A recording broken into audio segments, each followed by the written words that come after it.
Imagine, you awaken not in the comfort of modern life, but in the sacred world of ancient Egypt. The air is thick with incense from temple fires, curling upward in slow, fragrant streams.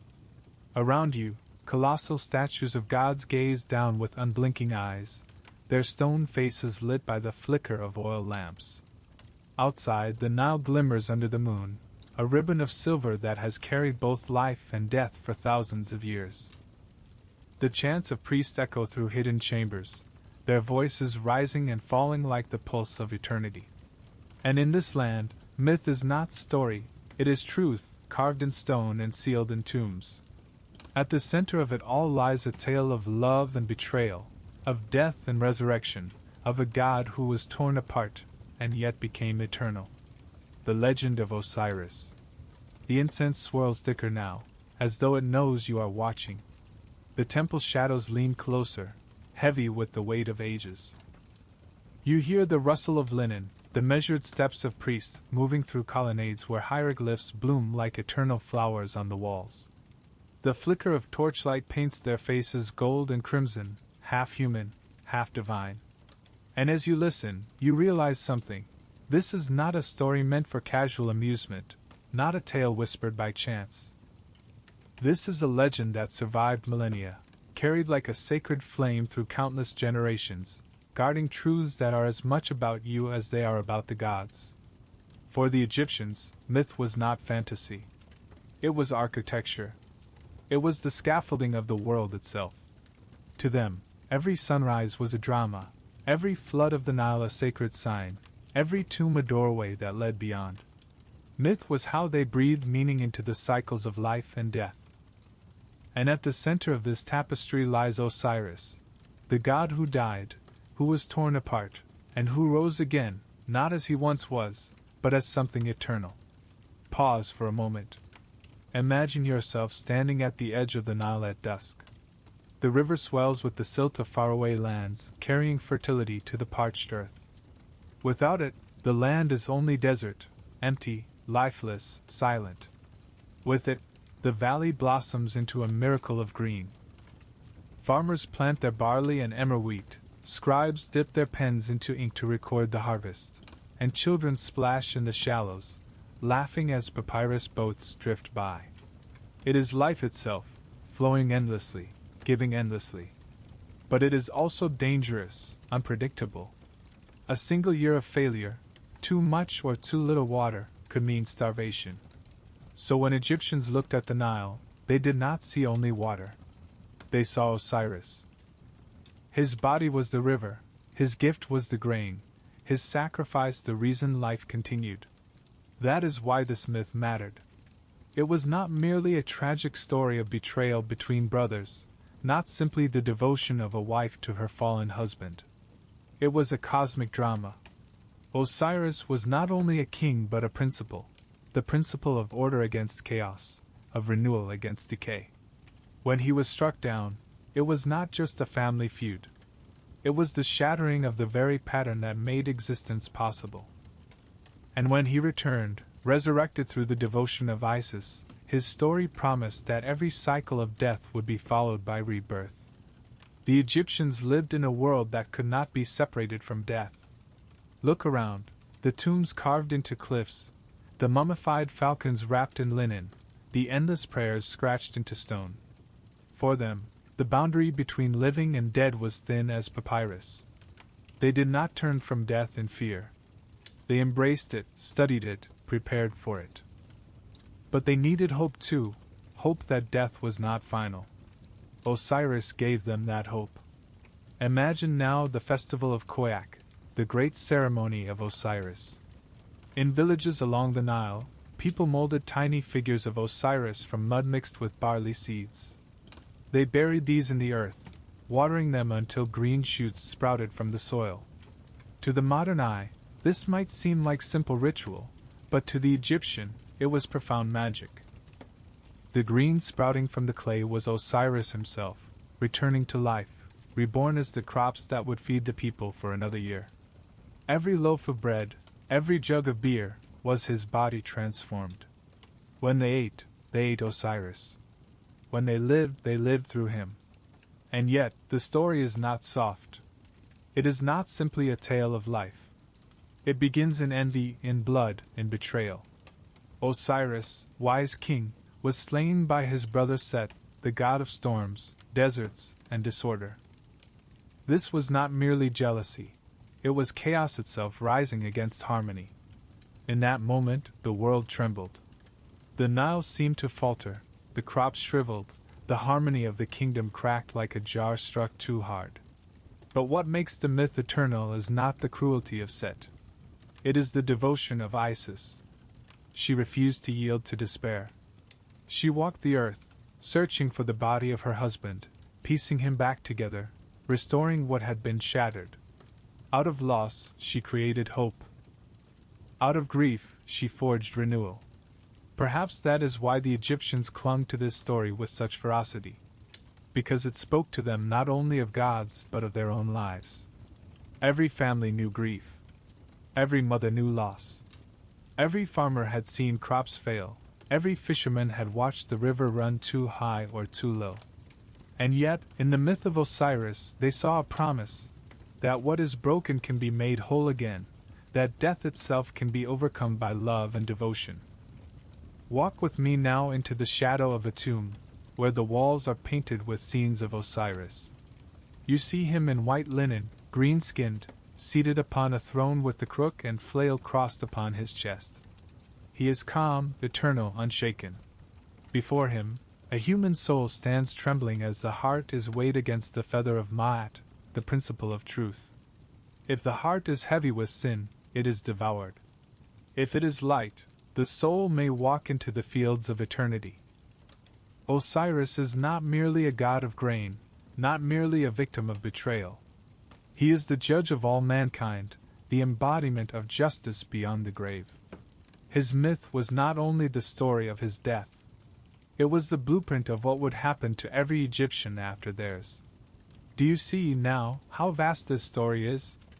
It is not confined to one time, one place, one shrine. It is woven into every burial, every prayer, every harvest. It explains why the Nile floods, why crops grow, why tombs are built, why love matters, why betrayal wounds so deeply. And because of that, it survived. Kings rose and fell. Dynasties crumbled. Temples turned to ruins. But the myth of Osiris endured. Whispered on lips. Painted on coffins. Written in the Book of the Dead. It crossed thousands of years because it was never just a tale of the past. It was always the story of the present. The eternal now. And as you stand here, the torches dimming, the river murmuring outside the temple walls, you realize you have stepped into a story that does not end. A legend that has lived for over 4,000 years, and still lives as you hear it now. You are about to walk into betrayal, into mourning, into resurrection. But before all of that, hold still in this moment. Breathe the incense. Feel the cool stone beneath your feet. Listen to the whispers of eternity in the Nile. For the legend of Osiris begins here, in the eternal struggle of life against death, order against chaos, hope against despair. And it will carry us, unbroken, deeper into the myth than we have ever gone before. We move deeper now, without pause, letting the river of this myth carry us forward. The incense still curling, the torches still burning, and your steps echoing softly through stone halls. The story does not break. It only shifts, flowing like the Nile itself into a new stretch of the journey. The figure of Osiris stands taller now in your imagination, not as the eternal judge upon his throne in the underworld, but as he once was, a king of the living, a ruler of Egypt in the time before time. The Egyptians remembered this age not as a distant fairy tale, but as history, a sacred memory when gods themselves walked among men. To them, Osiris was no abstract deity. He was the first king, the civilizer, the bringer of order. Imagine the land as it was before his reign. The Nile still flowed, but it was untamed, flooding unpredictably, sometimes leaving the soil too parched, sometimes drowning the fields. People lived scattered, without law, without shared custom, prey to both nature and one another. The desert pressed in, endless and hostile, and survival was not guaranteed. It was into this uncertain world that Osiris stepped. They said he was tall and dignified, draped in white linen that shone like starlight. In one hand he carried the crook, symbol of a shepherd who guides his people, in the other the flail, symbol of a farmer who brings in the harvest. His skin was often painted green in depictions, the color of vegetation, renewal, and the fertile earth after the flood. Even his crown told a story, the tall white crown of Upper Egypt, the red crown of Lower Egypt, joined together upon his brow, binding the two lands into one. Where there had been division, he brought unity. Where there had been wandering, he brought settlement. Close your eyes for a moment, and walk with him into a village by the river.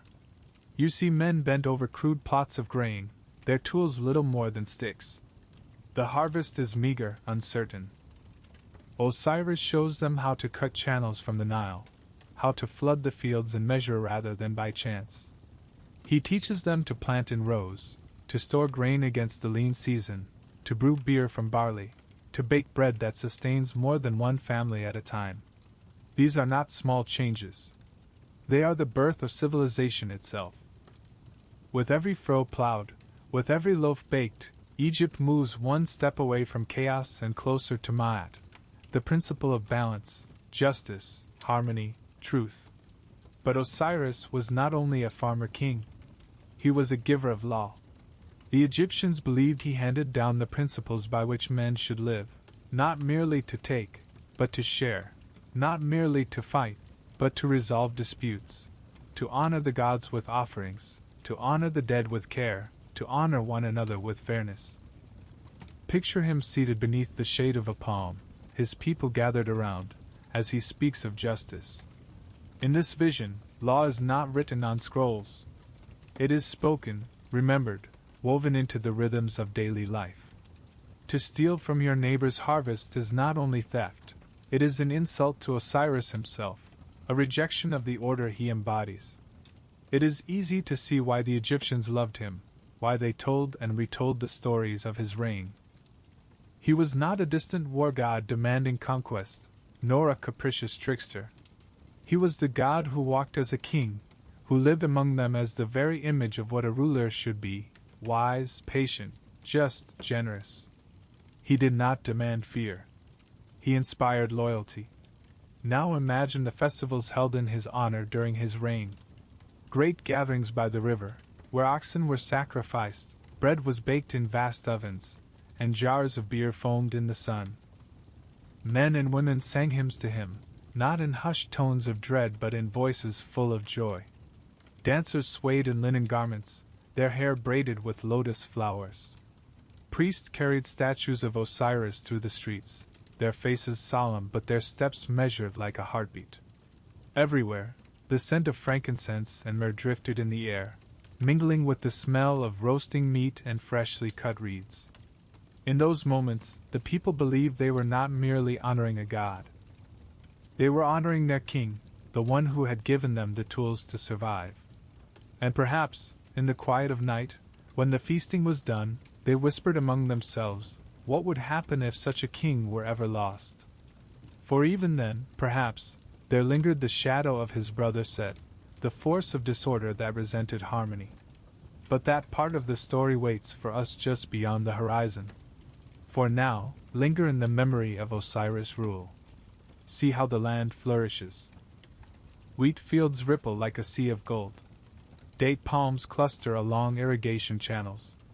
The Nile itself seems to flow with more kindness, no longer a threat but a partner in life. Children chase one another in the courtyards of mud brick homes, their laughter echoing like birdsong. Women grind grain upon stone, singing hymns that praise Osiris as both king and god. And everywhere, there is a sense of safety, of balance, a rare and precious thing in a world so often bent toward chaos. But Osiris' gifts did not stop at law and agriculture. He brought music and ritual, the rhythms of drums, the tones of harps, the solemnity of funeral rites. Before him, the dead were buried without pattern, without preparation. He taught his people that death too was part of the cycle, not an end but a passage. He showed them how to wrap the body in linen, to bury it with offerings of bread and beer, to speak words that honored the journey of the soul. In this way, Osiris did not only teach them how to live, he taught them how to die with dignity, and how to believe in life beyond death. Step with me now into a temple courtyard, where the walls are still warm from the day's sun. A priest chants before an altar, his voice steady, rising and falling like the breath of the Nile. The hymn praises Osiris as the one who gives breath to the nose, water to the throat, life to the limbs. You feel the weight of these words: to breathe, to drink, to live, all these are his gifts. The people bow low, not in fear, but in gratitude. And yet, even as the hymns rise, a shadow stirs at the edge of memory. For harmony breeds envy, and peace breeds resentment. Set watches from the desert, from the red lands where the sands scour the earth and no green grows. His heart burns with jealousy, his mind coils with schemes. But the people, for now, know nothing of this. They are still basking in the golden age of Osiris' reign, when gods walked as kings and men believed paradise could be built upon earth. Do you feel the fragility of it? How the sweetness of the moment carries with it the ache of knowing it cannot last. That is the tension at the heart of all human stories. We cherish harmony, but we live always in the shadow of its loss. And so it was with Osiris. His reign was remembered as a time of plenty, of justice, of beauty. But it was precisely because it was so good, so golden, that its fall would cut so deeply, echo so loudly, and leave a scar upon the memory of Egypt that no time could erase. The Nile's waters gleam in your mind's eye, calm, nourishing, steady, the image of Osiris' reign. But if you stand still long enough, if you let your gaze drift from the green fields into the horizon, you see the other Egypt, the red land, the desert. Endless, scorched, hostile. Its sand swallows footprints in moments, its winds howl like wild beasts. This land is not generous. It gives nothing. It only takes. And in Egyptian thought, that wasteland had a face, a will, a god. His name was Set. The Egyptians never saw Set as a simple villain. He was something older, rawer, stranger. He was the roar of the storm, the flash of lightning, the blistering heat that cracks the lips and burns the skin. He was the desert's cruel laughter, the barren places where no crops grow, the wild chaos that threatens to undo the fragile order that Osiris had built. Now, imagine Set standing beside his brother. Where Osiris glowed with calm dignity, Set burned with restless energy. His body was strong, his hair wild, his gaze sharp as obsidian. Artists tried to capture him, but even they admitted he was a puzzle. They drew him with the head of a strange beast, neither jackal nor donkey, with square-tipped ears and a long snout, a creature no one had ever truly seen, except in dreams. Perhaps that was the point. Set was beyond definition, chaos itself made flesh. Think of the family he belonged to. Geb, the earth, and Nut, the sky, had birthed 4 children: Osiris, Isis, Set, and Nephthys. Osiris and Isis formed one pair, order and devotion, life and renewal. Set and Nephthys formed the other, desert and dusk, sterility and mystery. The balance should have held, the pairs complementing one another. But balance is fragile. Jealousy gnawed at Set's heart like a rat in a granary. Why? Because everywhere he looked, Osiris was adored. Farmers lifted their hands in gratitude to him. Priests sang his name. Queens compared their husbands to him. Even the Nile seemed to bend toward him, swelling and receding in rhythm with his gifts. And Set, who commanded storms and deserts, who cracked the sky with thunder, found himself pushed into the shadows. His brother was harmony, he was discord. His brother was life, he was the wilderness of death. Pause here. Imagine being that younger brother. Imagine watching your sibling praised endlessly while you, with all your strength, all your ferocity, are feared but not loved, respected but never cherished. What grows in a heart that is forever eclipsed? Resentment. Resentment hardens into bitterness. And bitterness, left too long, becomes a hunger for destruction. Set was not without followers. The desert people, those who lived on the margins of fertile land, respected him. Warriors who thrived on violence called his name in battle. Foreigners who came from lands beyond the Nile brought offerings to him, for chaos recognized chaos. But it was not enough. He wanted Egypt itself. He wanted the throne. Imagine the two brothers side by side at a feast. Osiris, robed in linen, serene as the moon.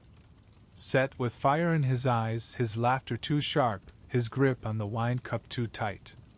He watches the people's eyes turn always toward Osiris. He hears the songs sung to Osiris' glory. And inside him, the storm grows. A storm that cannot be quieted. The Egyptians told stories of Set's strength. He could wrestle crocodiles, slay serpents, and wield spears that cracked stone. Later they would even say he fought alongside Ra, the sun god, against the great serpent Apophis each night, defending the world from total annihilation. But here lies the paradox. The same god who sometimes defended order also longed to overthrow it. He embodied the duality of chaos, necessary in small doses, deadly in excess. And so, the myth of Osiris would never have had meaning without Set. Because every order faces disorder. Every reign meets rebellion. Without Set, Osiris' rule would have been a fairy tale, sweet but forgettable. With Set, it becomes a tragedy, and through tragedy eternal. Let us wander into the desert for a moment, into Set's domain. The sand burns beneath your feet, the air shimmers with heat. There are no crops here, no laughter of children, no songs of gratitude. Instead, there is silence broken only by the shriek of the wind. The dunes shift endlessly, as though mocking the very idea of permanence. Here, Set is strongest. Here, he does not envy his brother. He despises the fields that depend on the Nile, the fragile lives bound to a river's mercy. To Set, such lives were weakness. He saw strength only in the storm, in survival without pity, in domination without law. So when Osiris' reign blossomed, when harmony spread across Egypt, Set felt not pride, not loyalty, but insult. Each field of grain was a reminder that the desert had been denied. Each hymn to Osiris was a dagger in his pride. And soon, envy curdled into conspiracy. But wait. Before we follow that thread of treachery, let us linger a little longer with the man beneath the myth. For Set's envy is not only a god's jealousy, it is a mirror of human emotions. Who has not felt overshadowed by another? Who has not burned at being overlooked, dismissed, underestimated? That is why Set's presence in the myth is so unsettling. He is not wholly alien. He is the storm within us all, the part of the soul that resents the success of others, that whispers, "Why not me?" Picture him pacing alone in a dark hall, the torchlight carving his face into harsh lines. His fists clench. His teeth grind. Outside, Osiris sleeps in the comfort of love, his people at peace. But Set does not sleep. His thoughts churn. His heart pounds. He plots. And here, in the silence before the storm, the myth sharpens into inevitability. The age of Osiris' harmony cannot last. Chaos has taken form. It wears the face of a brother, it waits in the desert winds, and soon, it will strike. The desert wind that clung to Set fades now, and in its place comes another presence, softer, luminous, yet no less powerful. If Osiris was the heart of harmony, and Set the restless storm, then Isis was the very soul of devotion. The Egyptians did not love her only as a goddess. They revered her as the living embodiment of loyalty, magic, and maternal strength. To speak of Osiris without Isis is to miss half the story, for it is she who makes his tragedy bearable, and his resurrection possible. Imagine her now, a tall figure draped in linen as fine as woven moonlight, her head crowned with the hieroglyph of the throne, for she herself was the seat of kingship, the foundation of Egypt's power. Sometimes she bore the horns of a cow, cradling the solar disk between them, the same crown later worn by Hathor. Her eyes were dark as the Nile at midnight, her hands steady as she tended the sacred flame, her voice a whisper that could calm storms or stir magic. Isis was not only Osiris' sister. She was his queen, his partner in rule, the balance that made his reign complete. If Osiris gave laws, Isis enforced them with wisdom.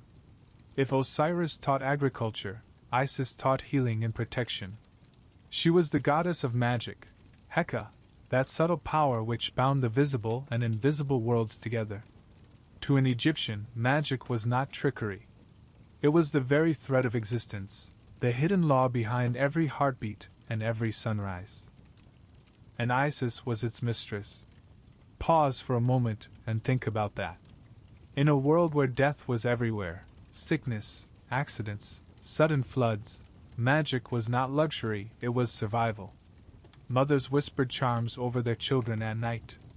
Farmers murmured prayers over seeds in the ground. Sailors carved protective symbols into their boats. In all these acts, Isis was invoked.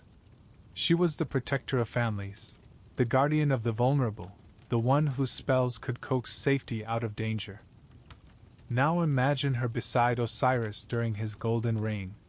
Where he offered justice in the courts, she offered comfort in the home. Where he taught fields to flourish, she taught bodies to heal.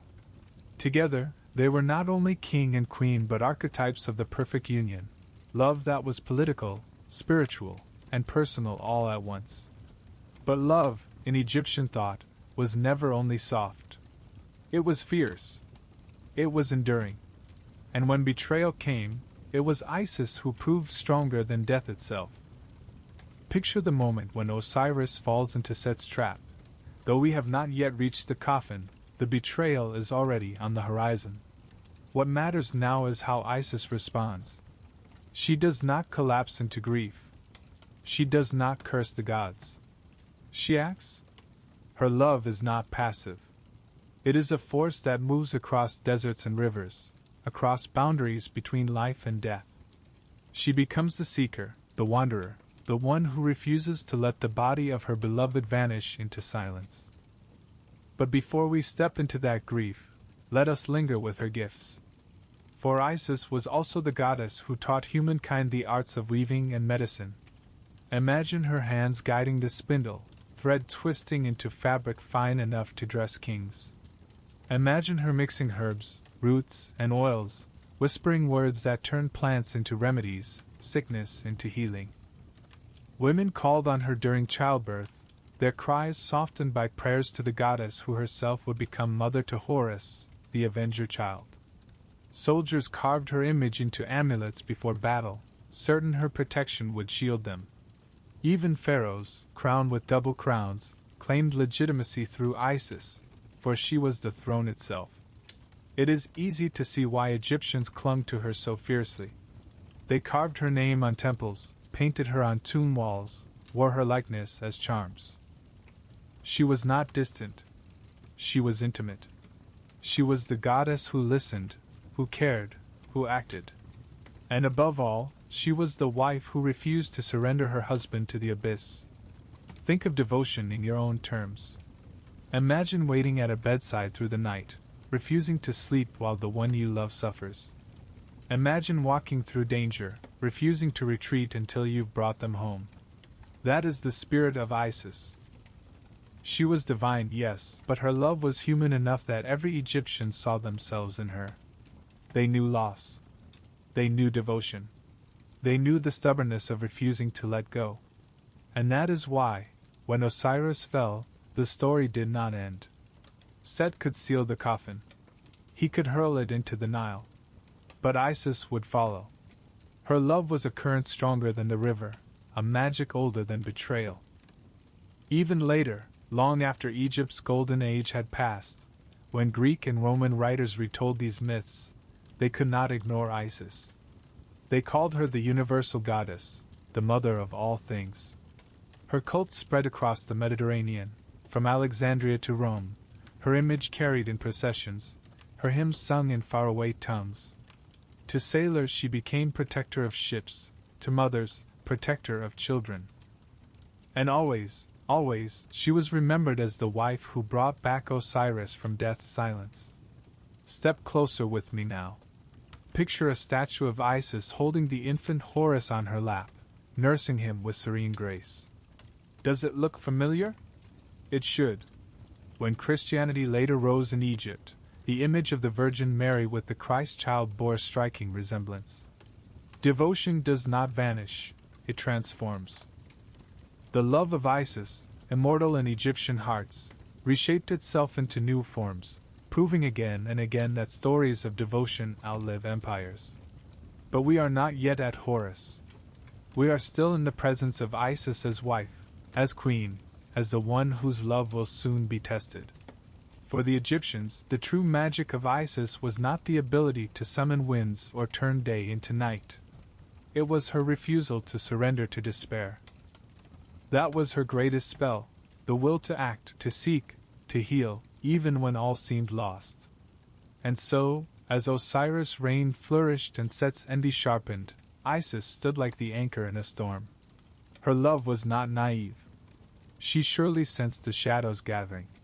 But she remained, radiant, devoted, unshaken. The people trusted Osiris because he was just. They loved Isis because she was faithful. Together, they were the dream of Egypt made flesh. Yet dreams invite nightmares. And love, when tested, becomes legend. The air grows heavier now. We have walked through Osiris' golden reign. We have seen Set's envy coil like a serpent in the sand, and we have stood in the calm devotion of Isis. But harmony never lasts unchallenged. In the silence between feast and famine, storm and calm, a plan begins to take shape. And so, the myth draws us toward its first great fracture, the conspiracy. Picture a hall lit by oil lamps, their flames bending with each draft that creeps in through the cracks of the stone. The tables are cleared from the feast, the smell of roasted fowl and spilled beer still clinging to the air. In a corner Set sits apart, his face lit from below so that his eyes burn like coals.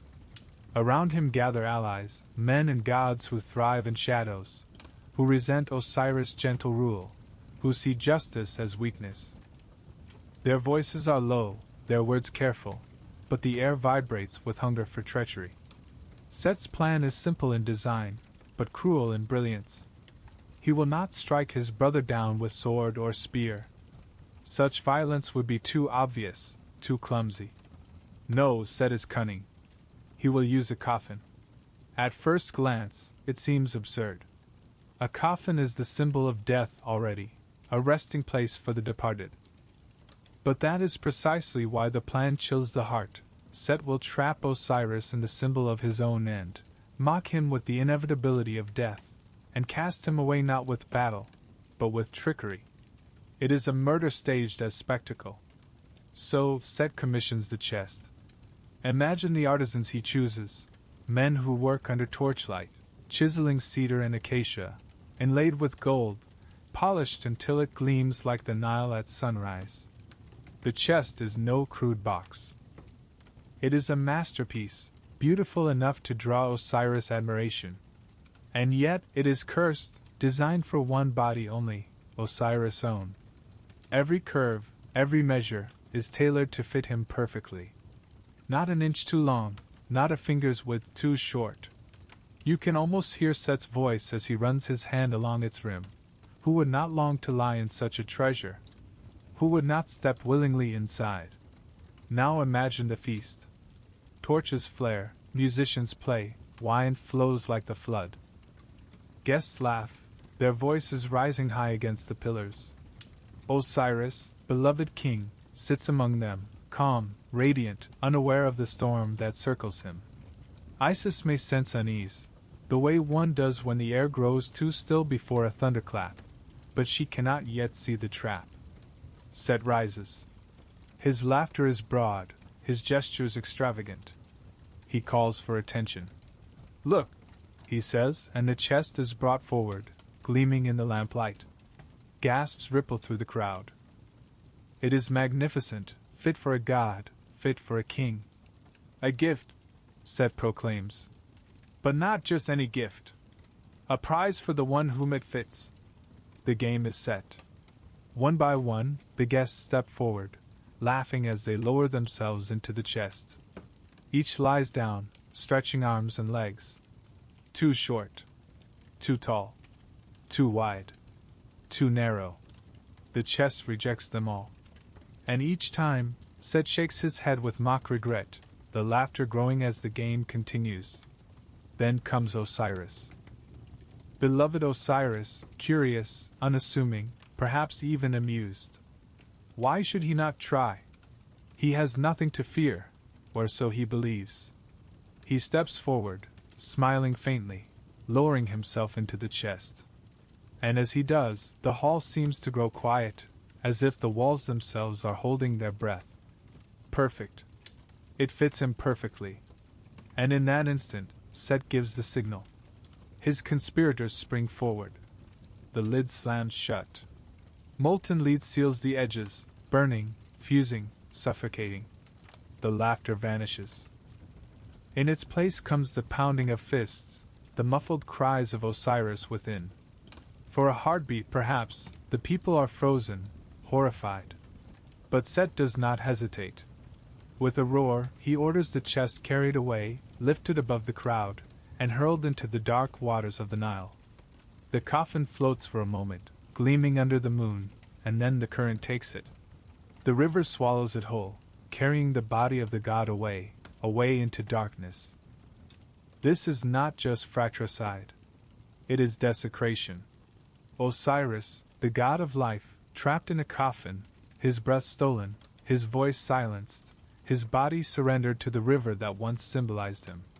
The people watch in shock, their voices trembling, but none dare oppose Set. The feast has become a funeral. Pause with me here.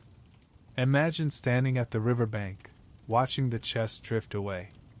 The water ripples silver, the reeds whisper in the night. You want to call out, to wade in, to drag the coffin back to shore. But you cannot move. The weight of tragedy has frozen your limbs. You can only watch as the god who gave you justice, bread, and hope is swallowed by the Nile's current. And somewhere behind you, Set smiles. The conspiracy has succeeded. But myths are never only about what happens. They are about what it means. The Egyptians told this story not as a mere tale of betrayal, but as a reminder, order is fragile. Even the greatest king, even the god of life, can fall prey to envy, to trickery, to chaos. The chest is more than wood and gold. It is a symbol of death's inevitability, of the suddenness with which harmony can be shattered. One moment, laughter, the next silence. One moment, life, the next absence. And yet, do you feel it? Even here, even in the darkest turn, the story is not finished. For Isis still breathes. Her devotion still burns. The conspiracy has taken Osiris from the living, but it cannot erase the love that binds them, nor the magic she carries. Already, her footsteps stir in the distance, already her voice whispers prayers into the night. The Nile may carry Osiris far, but it cannot carry him beyond Isis' reach. So we stand here, at the river's edge, the chest drifting into shadow, Set triumphant for now. The conspiracy is complete, but the story, the eternal story, has only just begun. The Nile glitters in the moonlight, carrying its stolen burden farther and farther downstream. The laughter of the feast has faded, replaced by silence thick enough to choke.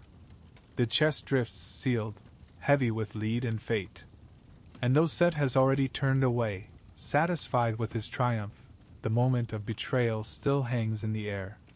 It is the sound of the lid closing, sudden, final, that lingers like thunder long after the storm. That was the instant the trap sprang shut. Let us step back into that hall, for the moment itself deserves to be seen more than once. You can almost hear the music pause mid-note, the pipes silenced, the drums stilled. Osiris had lowered himself into the chest, laughing perhaps at the strangeness of the game, the way one does when among kin, unaware that kinship itself has already shattered. Then, in a breath, the game twists into cruelty. The lid slams. The nails bite. The molten lead hisses as it seals the coffin shut. Inside, Osiris cries out, muffled, swallowed. For the first time, the god of life knows what it is to suffocate. He presses against the lid, his fist striking the golden inlay. But it does not give. The air grows thinner, heavier, as if the coffin itself conspires with Set. The god who gave Egypt breath now finds his own stolen. Outside, the crowd is stunned. Some freeze, eyes wide, wine cups suspended halfway to their lips. Others gasp, their hands rising instinctively to their mouths. A few perhaps even laugh nervously, unable to comprehend what they are seeing. Because betrayal, when it happens, is always unbelievable at first. Surely this is a jest. Surely Set will open the chest and laugh, and Osiris will rise again, shaking his head at the trick. But no. The silence stretches too long. The lead seals too tight. The truth settles like dust on stone. This is no game. Imagine the horror of that realization. To watch a god, a king, a brother, trapped before your eyes, and to do nothing. Not because you would not, but because you cannot. Chaos has struck too swiftly. Fear freezes limbs, seals mouths. The hall is paralyzed, and Set's will becomes law. And then, with ruthless efficiency, the conspirators lift the coffin. They stagger under its weight, for Osiris is no longer simply a man but a god, and gods are heavy with the burden of eternity. They carry it out into the night, the torches casting monstrous shadows on the walls. The sound of their footsteps echoes through the corridors, each thud a drumbeat of doom. And then, with a heave, they cast it into the Nile. Pause with me at the riverbank. The water laps softly against the coffin's sides, as though mocking the violence that delivered it here. For a heartbeat, the chest bobs gently, a grotesque parody of a boat. And then the current seizes it, pulling it downstream. The Nile, once Osiris' body, now becomes his tomb. This is the moment when the world tilts. Egyptians believed that the death of Osiris was not simply the death of a king, but the disruption of cosmic order itself. Crops would wither, rivers would falter, justice would collapse into chaos. The god of life had been sealed into death, and the balance of the universe trembled. But myths are never just cosmic. They are also intimate. Imagine, if you will, being Isis in that moment. Perhaps she was not at the feast, perhaps she learned only afterward, through whispers, of what had transpired. Picture her running to the riverbank, her linen dress whipping in the night wind, her hair unbound, her eyes scanning the dark water. Too late. The coffin is already gone, swallowed by distance. The cry that escapes her lips is not only grief. It is fury, despair, love, all tangled into one sound that echoes against the reeds. From that moment on, her journey begins. But for now, we remain with the coffin itself, drifting. Imagine floating inside it with Osiris. It is dark, utterly dark, the kind of darkness that presses on the eyes, that erases the difference between waking and dreaming. His breath is short, his strength ebbing. But even gods cannot escape the truth of mortality. The trap has sprung. The end has come. And yet, not quite. Because even here, even in the coffin sliding through black water, Osiris does not vanish entirely. His presence lingers, his story continues. For myths never end with death alone. Death is only the hinge upon which the door of resurrection swings. Still, to the Egyptians, this moment mattered. They knew coffins well. They built them for their dead, carved with prayers, painted with spells. Coffins were not prisons. They were vessels for the soul's journey into the afterlife. But here, the coffin is twisted into a weapon, a mockery of its sacred role. It is no longer a vessel of honor but a cage of betrayal. Set has corrupted the very symbol of death, turning it against his brother. That corruption was what made the crime so unbearable. And yet the Nile flows on. The reeds sway. The stars glimmer above, indifferent to human grief. Somewhere downstream, fishermen cast their nets, unaware that a god drifts past them. Life continues, even as death reshapes it. Let us not hurry past this moment, for it is the hinge of the myth. Everything before has been harmony, envy, foreshadow. Everything after will be grief, searching, resurrection. But here is the still point of horror. The trap has sprung, and for the first time, Osiris is gone. The Egyptians, in retelling this story, must have felt a shiver each time they spoke this part. For it was a reminder that no one, not even a god, not even a king, is beyond betrayal. That the lid can close at any time. That the world can tilt without warning. And perhaps that is why they told it again and again. Because to speak it was to accept it, to give shape to the fear that all life carries. And so, as the chest drifts farther, as the night deepens, we stand at the edge of the Nile with Isis' cry still echoing in our ears. The trap has sprung shut. But the story, like the river, flows on. The river has taken him. The chest, gleaming once under the torchlight, is now swallowed by distance, its surface licked by moonlight, carried onward by the Nile's eternal current. The hall where the trap was sprung lies silent, emptied of joy, haunted by the echo of laughter turned to horror. Set retreats into his desert, triumphant, yet even in his triumph he cannot silence the cry that now rises, Isis' cry. It pierces the night like a blade. And thus begins not the end, but the search, the tireless, grief-stricken, resolute journey of Isis. Imagine her. Isis, wife and sister, goddess and queen, standing upon the riverbank, her garments clinging to her in the cold night wind, her hands reaching toward the water that refuses to give back what it has stolen. The moon catches in her hair. Her eyes blaze with a mixture of anguish and determination. Where others might collapse into despair, she moves. There is no hesitation. Her grief is a fire, and it drives her forward. The Egyptians believed Isis was the embodiment of devotion, the very image of fidelity that endures beyond death. And here, in the moment of greatest loss, that devotion becomes action. She will not let Osiris vanish into silence. She will not surrender him to Set's cruelty. She will follow him wherever the river takes him, across Egypt, across seas, even into the hidden places of the world. Picture her first steps. She walks along the Nile's bank, her bare feet sinking into wet sand, the reeds brushing against her legs. She calls his name, Osiris, and the sound echoes through the night. Fishermen wake in their huts, startled by the cry of the goddess. Children peek from doorways, sensing something sacred in her sorrow. The river answers only with the soft lap of water against stone. But still she walks. Days pass. Nights fall. Isis does not rest. The sun beats down upon her shoulders, the sand scorches her feet, but she moves on. She questions every passerby. Have you seen a chest of cedar and gold?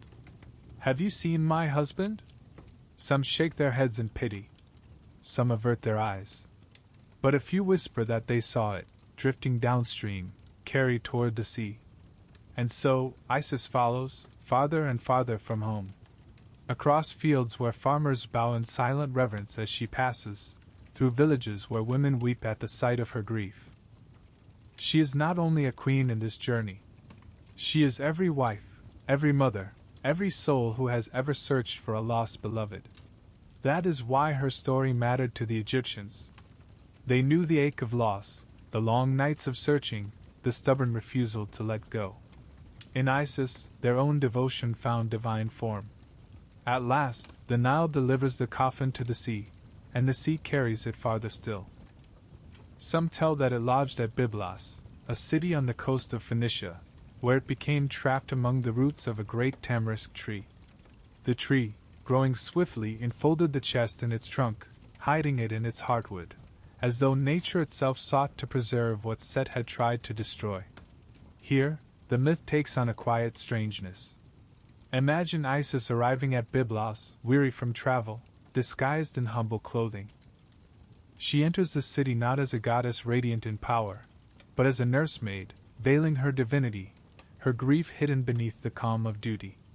She tends the children of the king and queen, sings them to sleep with lullabies whose words carry hidden magic. At night she slips into the palace garden, where the great tamarisk tree rises, its trunk thick and fragrant. She knows. She feels it. Within that wood lies the body of Osiris. In some tellings, the people of Byblos cut down the tree, marveling at its beauty, and fashioned it into a column for their palace. They did not know they had carried Osiris into their very walls. And Isis, patient, clever, devoted, worked her way close to the queen, revealing fragments of her power, until at last she begged for the pillar that held her beloved. The queen, moved by awe and reverence, agreed. And so Isis split open the wood, drew out the chest, and clasped it in her arms. Pause here. Picture her holding it. The coffin is heavy, not only with Osiris' body but with the weight of love, of loss, of hope.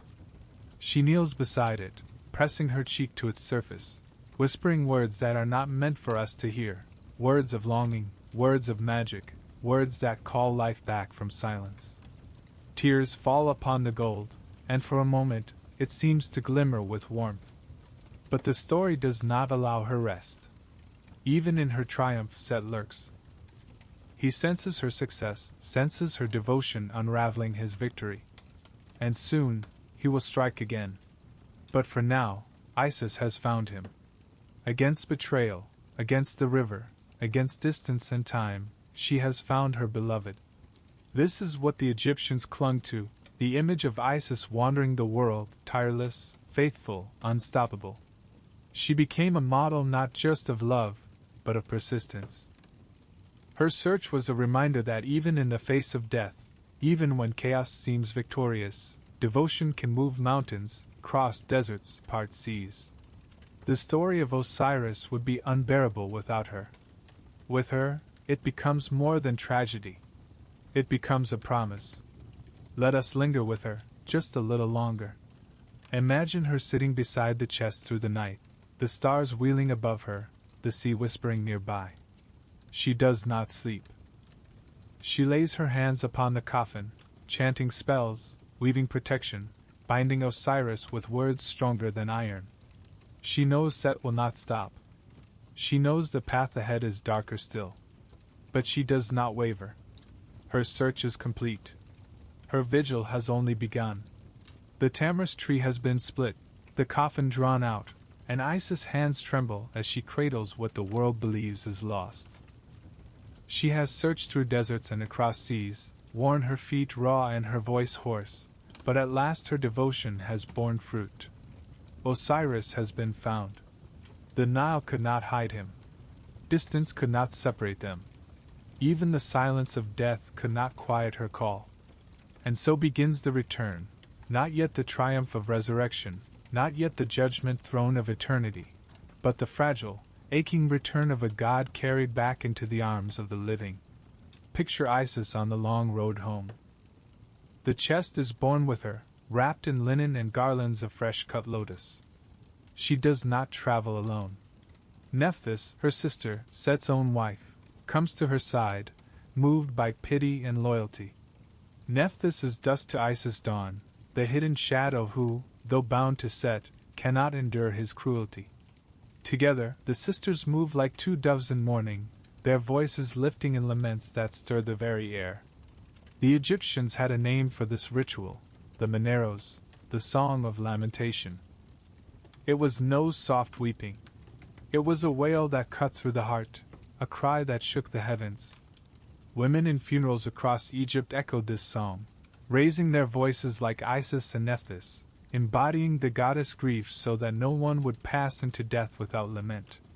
To weep was not weakness, it was sacred. Through tears, Isis stitched the world back together. Now imagine the moment when she lays the chest upon the earth in secret, hidden among reeds, guarded from Set's spies. She kneels beside it, her hands tracing the outline of Osiris' form within, her lips murmuring words of magic. Magic, for her, was not lightning and thunder. It was the weaving of breath, the binding of order back into chaos. Every syllable, every gesture, was a thread tugging Osiris back toward the living. The Egyptians told that she spread her wings, for Isis was often depicted with great falcon wings, and hovered over the body, fanning life into his stillness. Imagine the sound of those wings, steady as a heartbeat, stirring the air, calling the soul to linger, to return. In this act, she was no longer only wife, no longer only queen.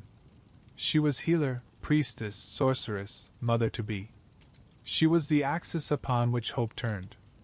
And for a moment, Osiris returns. His eyes open. His breath stirs. Not fully, not as he once walked among men, but enough. Enough to speak. Enough to embrace.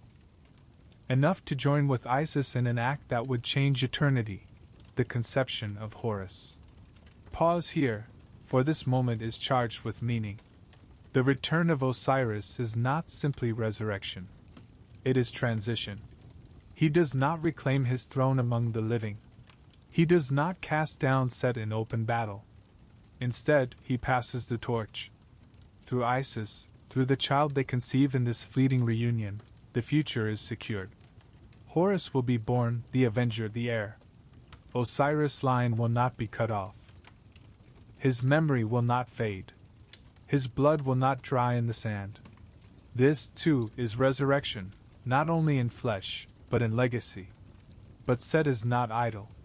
Even as Isis shelters the coffin, even as Nephthys keeps watch, Set discovers their hiding place.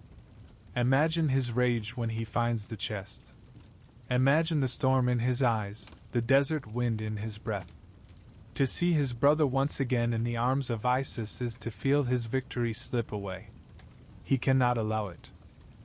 He seizes the body, tears open the coffin, and in an act of desecration so shocking that Egyptians whispered it in horror, he dismembers Osiris into 14 pieces. Here, the myth turns darker still. Death was cruel enough, but to cut the body into fragments was to undo the very principle of Ma'at, order, wholeness, harmony. Set does not merely kill. He scatters. He ensures that Osiris cannot be whole, cannot be buried, cannot be remembered. Each piece flung across Egypt is a wound upon the land itself. But do not despair yet, for Isis does not falter. Just as she searched once, she will search again. Piece by piece, fragment by fragment, she will gather her beloved. Where others would surrender, she begins again. This is the heart of the myth. Death may come, chaos may scatter, but love endures. Devotion endures. Isis endures. And so the return of Osiris is not simple, not clean. It is not the triumphant rising of a hero restored to glory. It is the slow, painful, sacred work of love against destruction. His return is woven through lamentation, through secrecy, through the gathering of what has been broken. He returns in fragments, in breaths, in legacies. And yet he returns. The Egyptians told and retold this story because it was theirs. They knew what it was to lose and to search, to gather pieces of a shattered life and try to make them whole again. They knew grief, and they knew the stubborn hope that grief could not kill. Isis was their mirror. Osiris was their promise.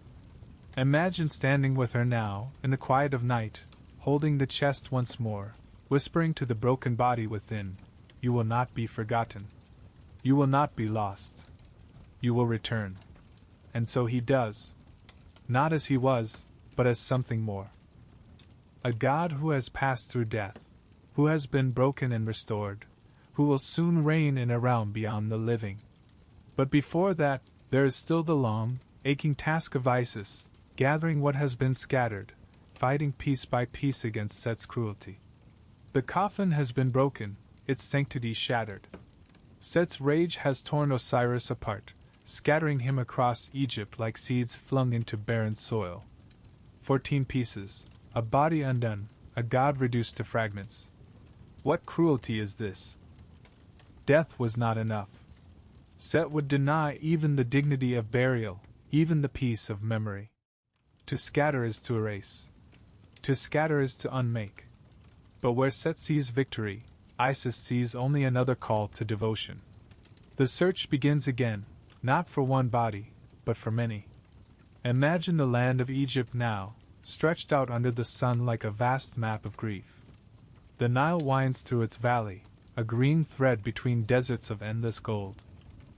In every province, in every corner, a fragment lies hidden, flesh-turned relic, sacred and desecrated all at once. Some rest in the rushes of riverbanks, some in temple shadows, some buried in the sand where the desert winds howl. Each piece is a wound. Each piece is a story. And Isis will not rest until every one is found. Picture her setting out once more, accompanied by Nephthys, her sister in sorrow. The two women walk the land, their feet dusty, their voices lifted in chants. They are not merely searching, they are performing the first pilgrimage, turning grief into a sacred journey. Wherever they pass, the people stop and bow their heads. They know what she seeks. They know that her love is also their hope. For if Osiris can be restored, even in part, then perhaps death itself is not final. The myth tells us she found 13 pieces. Only one, his phallus, was lost forever, devoured by the fish of the Nile. This detail shocked the Greeks when they later heard it, but for the Egyptians it was not crude. It was symbolic. Fertility had been attacked, wholeness denied. And yet, even in loss, Isis triumphed. She fashioned a replacement of gold, using her magic to restore her husband's body to completeness. Here, devotion becomes creation. Where chaos destroys, love rebuilds. Pause here and consider the work of gathering. It is not glamorous. It is not sudden. It is slow, painstaking, filled with tears and fatigue. But that is what makes it sacred. Who among us has not known what it is to gather fragments of a life after loss, of a self after betrayal, of a future after it has been broken? This is why the Egyptians told the story with such reverence. Isis' labor was their labor. Her devotion mirrored their own struggles to make meaning out of fragments. In temples across Egypt, priests reenacted this search. They carried out rituals where they collected small effigies, piecing them together as Isis did. They sang her laments, their voices carrying into the night. They placed offerings at shrines said to hold one of Osiris' scattered pieces, each city claiming to guard a part of the god. To live in Egypt was to live in a land stitched together by mourning and by hope. Imagine walking beside Isis as she finds a fragment. Perhaps a hand, lying half buried in the sand, the skin turned green as vegetation in eternal symbolism. She kneels, lifts it tenderly, washes it in river water, wraps it in linen. Her fingers tremble, but her voice is steady. She chants words that call the hand not back to life, but back to belonging. She places it with the other fragments she has gathered, her eyes shining with both grief and determination. Piece by piece, the body of Osiris grows. A torso laid beside a leg, an arm beside a shoulder. Each addition is a victory, a defiance of Set's attempt to erase. Each fragment is a seed of resurrection. And though one piece is lost, Isis does not falter. With her golden creation, she completes what was broken. In this act, she is not merely wife or queen. She is mother of invention, goddess of creation, shaper of life itself. Her magic is the bridge between absence and presence. Symbolically, this gathering of fragments was powerful beyond measure. It told the Egyptians that even when life is torn apart, it can be reassembled. Even when chaos scatters, order can restore. Isis' devotion was not naive. She did not deny that the body had been broken. She faced the fragments, gathered them, honored them. That was her triumph. The work of mourning is the work of gathering. The Egyptians knew this. They buried their dead with care, wrapping limbs in linen, placing amulets at each joint, piecing the body into wholeness so the soul might journey onward. To embalm was to imitate Isis. Every mummification was an echo of her hands over Osiris. Every tomb was a fragment gathered into eternity. So when you hear this story, do not think only of gods and magic. Think of families by the Nile, washing their dead, binding them with linen, placing bread and beer by their side. They were not only caring for their loved ones, they were participating in the divine story, repeating the devotion of Isis. And so, as the last fragment is laid into place, as linen binds the body whole once more, a hush falls. The air is thick with incense, the night alive with whispered prayers. Isis bends low over her beloved, her tears falling upon his skin. She has gathered him, restored him, defied Set's desecration. The god is whole again. Not as he was. No one who has been broken is ever exactly as they were, but whole enough for what comes next. Because this gathering is not the end. It is the preparation. The pieces are ready. The magic is ready. The breath of life waits. And Isis, the devoted wife, the goddess of endless love, stands poised to cross the boundary no one else has dared. The fragments have been gathered. The silence before resurrection hums in the air. The night is hushed, as if the stars themselves lean closer. The fragments of Osiris have been gathered, his body restored by the tireless devotion of Isis and Nephthys. Linen binds his limbs. Amulets gleam faintly in the lamplight, each one a spell against chaos. Incense curls upward like prayers given shape. The body is whole once more. But wholeness is not life. Not yet. The air is heavy, waiting. And into this silence steps Isis, the devoted wife, the goddess of magic, to attempt what no mortal would dare, to summon breathe back into stillness. This is the first resurrection. Imagine the scene, a chamber hidden deep in the reeds by the Nile, where Set's spies cannot reach. Oil lamps flicker against walls woven with papyrus mats. The air smells of myrrh and cedar, of salt and linen, of grief and determination. In the center lies Osiris, stretched upon a bier, his skin pale, his body still. Around him, Isis and Nephthys circle, their voices weaving a chant that rises and falls like the very pulse of the river. They are not merely sisters in mourning, they are priestesses, embodiments of ritual, channeling the magic of the cosmos through their laments. The Egyptians believed that words were power. To speak was to create. The very world, they said, had been spoken into being by the god Ptah, who imagined creation in his heart and spoke it into existence with his tongue. And so, when Isis chants, she is not merely praying. She is shaping reality. Each syllable is a strand of rope binding Osiris back to life. Picture her spreading her great wings, for Isis was often shown as a woman with the wings of a hawk, and hovering over Osiris. The rush of air from her feathers stirs his hair, brushes against his closed eyelids. This is no idle gesture. It is the breath of life, the wind of resurrection. She leans close, her lips to his, breathing her own breath into his lungs, a kiss that is both magic and devotion. And then, a stirring. A shiver runs through his body. Fingers twitch. His chest rises, shallow at first, then steadier. His eyes open, not fully, not with the brightness of the living, but with the glimmer of one caught between worlds. Osiris returns. The Egyptians did not imagine this as a complete return to life. He did not rise and walk among the fields as before. His resurrection was partial, temporary, a threshold moment. But it was enough. Enough to embrace Isis once more. Enough to join with her and conceive a child, Horus, the falcon god, destined to avenge his father and reclaim the throne of Egypt.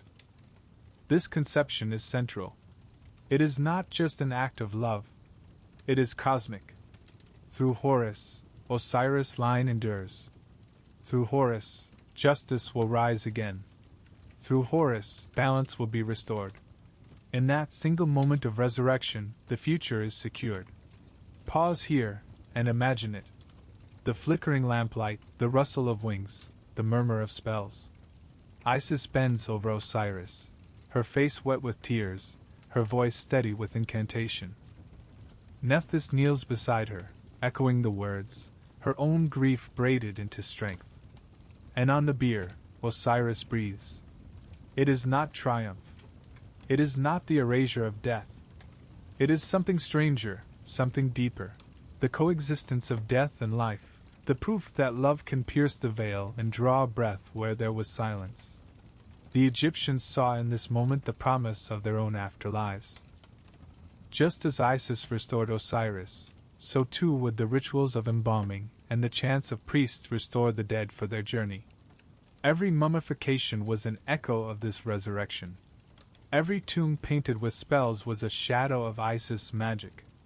Every family that placed bread, beer, and amulets in a coffin believed they were preparing their loved one to rise as Osiris did, not to return to this life, but to step into the eternal fields beyond. And yet, the fragility of it must be felt. For Osiris does not stay. His resurrection is not permanence. Soon, he will pass beyond, descending into the Duat, the Underworld, where he will reign not as king of the living but as judge of the dead. The first resurrection is not a victory snatched from Set. It is a transformation. Osiris becomes something more than a king. He becomes eternity itself. But before he departs, there is this fleeting, luminous moment, husband and wife together, love stronger than death, breath restored to silence. Out of this union comes Horus, the child who will carry the fight forward. In this way, resurrection is both personal and cosmic. It comforts Isis. It ensures vengeance. It secures justice. It gives humanity a model of hope. Imagine the hush that followed. The chants fade, the lamps sputter low. Isis kneels, exhausted, her wings folding around the body she has loved, restored, and must let go again. Osiris looks upon her, not with the gaze of a man returning to daily life, but with the calm of one who has glimpsed eternity. He belongs no longer to the living. He belongs to the cycle itself, life, death, resurrection. The Egyptians did not fear this. They celebrated it. In festivals of Osiris, they planted seeds in the soil, watered them, watched green shoots rise. Each sprout was Osiris reborn. Each loaf of bread, each jug of beer, was his body, his gift. Resurrection was not a distant miracle. It was in their fields, their homes, their daily bread. And so the myth whispers its truth: death cannot be avoided, but it can be transformed. The first resurrection was not the last. Every year, with the flood of the Nile, Osiris rose again. Every burial, every tomb, was a repetition of Isis' devotion. And every child born was proof that life finds a way through loss. The bier is still. The wings fold. The breath fades into silence once more. Osiris will not remain among the living. But he has returned long enough to plant the seed of justice, to give humanity hope, to show that love reaches beyond the grave. This, the first resurrection, is the hinge of the myth. After it, nothing will ever be the same. The chamber grows still again. The flickering lamps burn low, the chanting fades, and the wings of Isis fold gently against her body. Osiris has returned, breathed once more, embraced his beloved, conceived his heir. Yet the silence that follows is not defeat. It is transformation. For the resurrection was never meant to restore him to the throne of the living. His place is now elsewhere. His destiny is to descend, to step across the threshold of death and claim a new kingdom, the Duat, the Egyptian underworld. Imagine that crossing. Osiris, wrapped in linen, bound in amulets of lapis and gold, lies still as the priests chant words that are older than dynasties. His body rests, but his soul journeys. The coffin that once was his prison now becomes his vessel, carrying him not downstream but inward, into the hidden world beneath the horizon. The Egyptians believed the sun itself traveled the same path each night, sinking into the west, journeying through darkness, and rising reborn in the east. And so, Osiris is not alone. He joins the cycle itself, his journey mirroring the cosmos. Step with him into the Dut.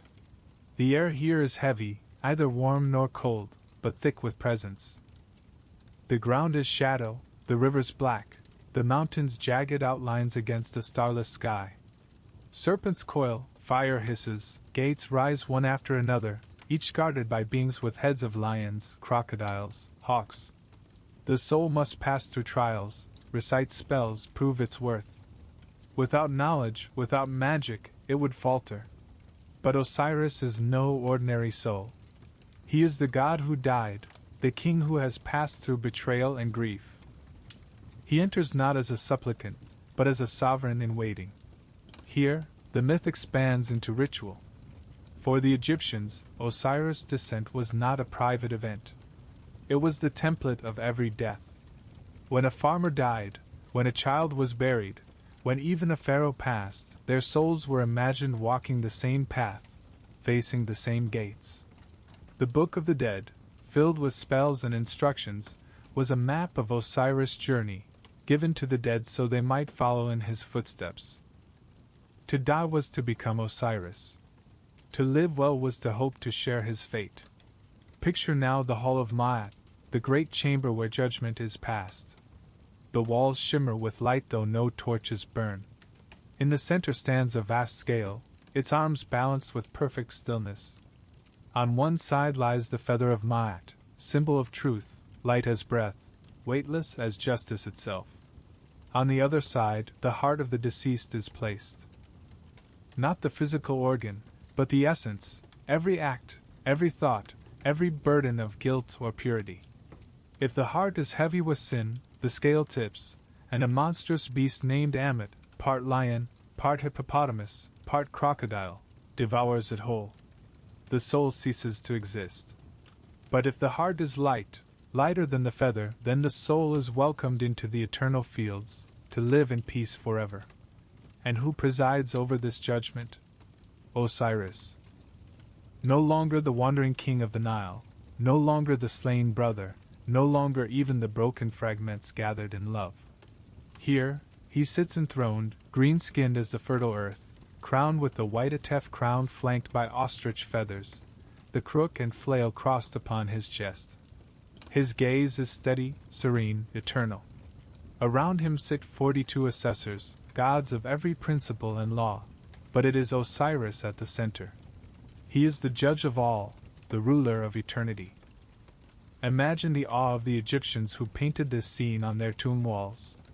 To be judged by Osiris was not terror, but comfort. He knew betrayal, he knew suffering, he knew death. He was not distant from the human condition. He had lived it, endured it, and triumphed. To stand before him was to stand before one who understood. And so Osiris' kingship is not lost. It is transformed. On earth, he ruled with justice, bringing laws, crops, music, and rituals. In death, he rules with greater justice still, weighing the very essence of souls, granting eternity to those who lived in harmony with Ma'at. He is not only king of Egypt. He is king of the dead, king of forever. Pause with me and feel the weight of this shift. When Set sealed him in the coffin, when he tore him into fragments, it seemed like defeat. But here, enthroned in the underworld, Osiris has gained what Set never could: permanence. Set may rage, may storm, may scatter, but he remains tied to the desert, to destruction, to impermanence. Osiris, by dying, becomes eternal. Death was not his end. It was his coronation. The Egyptians carried this hope into their daily lives. Farmers spoke of the field of reeds, the paradise of the afterlife, where wheat grew taller than a man, where rivers flowed sweet, where toil was gentle and joy unending. To reach it was to live forever in Osiris' presence. And so every harvest mirrored his gift. Every burial mirrored his journey. Every judgment mirrored his throne. And you, walking beside me through this myth, can feel the pull of it too. What is Osiris' underworld if not a reflection of our own longing, that death is not the end, that justice awaits, that love carries beyond the grave? That the scales will weigh us not by the power we held, but by the truth we lived. Picture once more the hall of Ma'at. The scales gleam. The feather trembles in the invisible air. A soul stands trembling, hands raised, reciting the negative confessions. I have not stolen. I have not lied.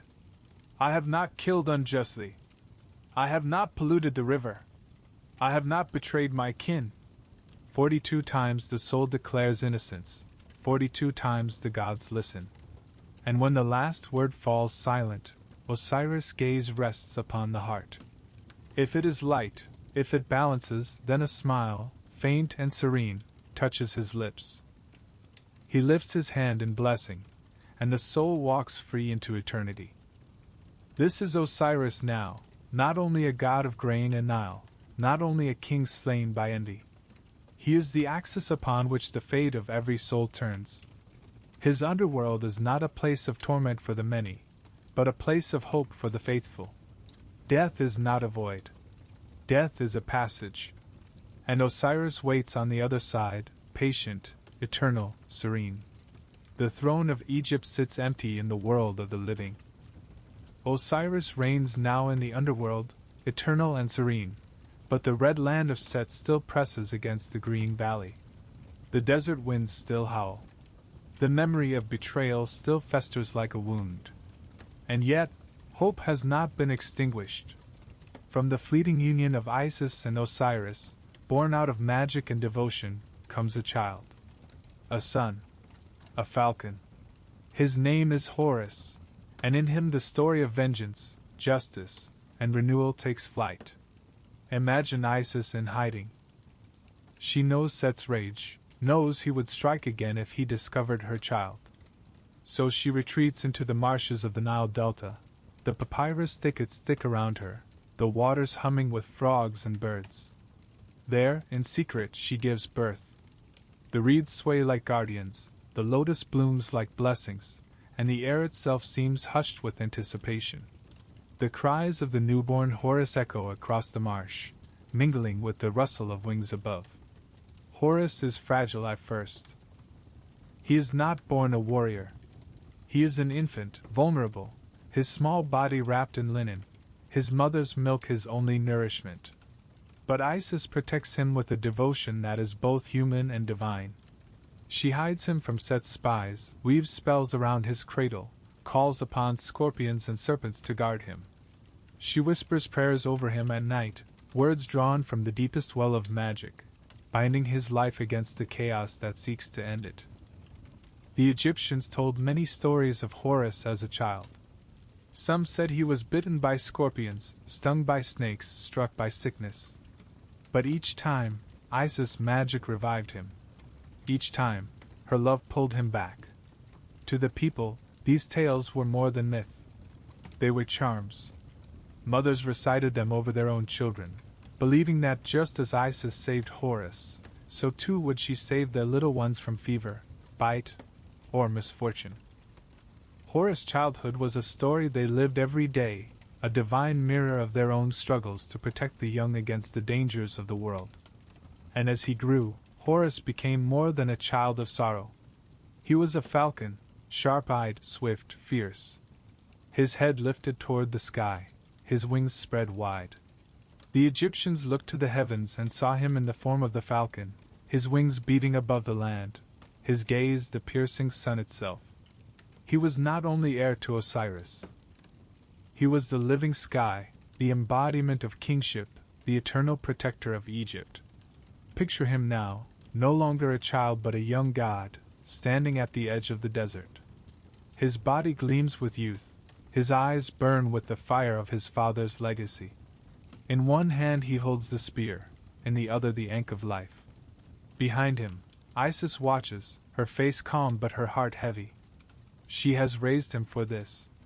She has hidden him, healed him, taught him, prepared him. But the day has come when he must leave the shelter of the reeds and confront the storm that waits in the desert. for Set still rules. Set still claims the throne. The people suffer under his chaos, the land trembles under his storms. The balance has not yet been restored. And so Horus, the son of Osiris, the child of resurrection, steps forth to challenge the usurper. The war between Horus and Set was not a single battle. It was a saga. The Egyptians told of clashes that shook the heavens, of duels that lasted for years. They fought on earth, on the river, in the sky. Horus, falcon-headed, swooped down with claws of justice. Set, beast-headed, rose with the fury of the desert. Sometimes Horus triumphed, striking Set with spear or blade. Sometimes Set struck back, gouging Horus' eye, leaving him wounded and bleeding.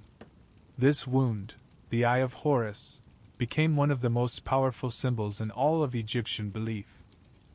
Torn out by Set, healed by Thoth, the god of wisdom, the eye became not only sight but protection, wholeness restored.